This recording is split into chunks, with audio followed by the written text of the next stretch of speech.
बिस्मिल्लाहिर्रहमानिर्रहीम अस्सलामुअलैकुम। आज की वीडियो में हम पंजाब के तमाम बोर्ड्स के 10th साइंस के स्टूडेंट्स को मैथमेटिक्स के शॉर्ट क्वेश्चंस का गेस देंगे।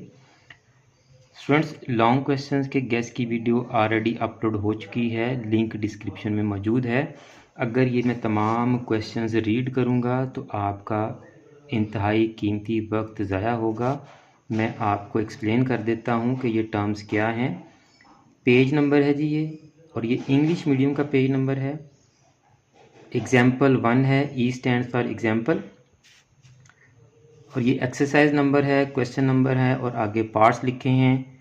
कोई मुश्किल काम नहीं है, ये आपको आराम से सारे क्वेश्चंस मिल जाएंगे। लॉन्ग क्वेश्चंस के मैंने आपकी बुक्स पर निशान लगवा दिए थे। अगर आप चाहते हैं कि जिस तरह मैंने आपके इम्पोर्टेंट लॉन्ग क्वेश्चंस आपकी बुक पर मार्क करवा दिए थे, इसी तरह मैं आपको इम्पोर्टेंट शॉर्ट क्वेश्चंस भी आपकी बुक पर मार्क करवा दूं, तो आप कमेंट सेक्शन में कमेंट कर दीजिएगा, मैं आपको निशान लगवा दूंगा। मेरी दुआ है कि अल्लाह पाक तमाम स्टूडेंट्स को इंतहाई अच्छे नंबरों से कामयाबी अता फरमाए। मुझे भी अपनी दुआ में याद रखा करें। जज़ाकल्लाह।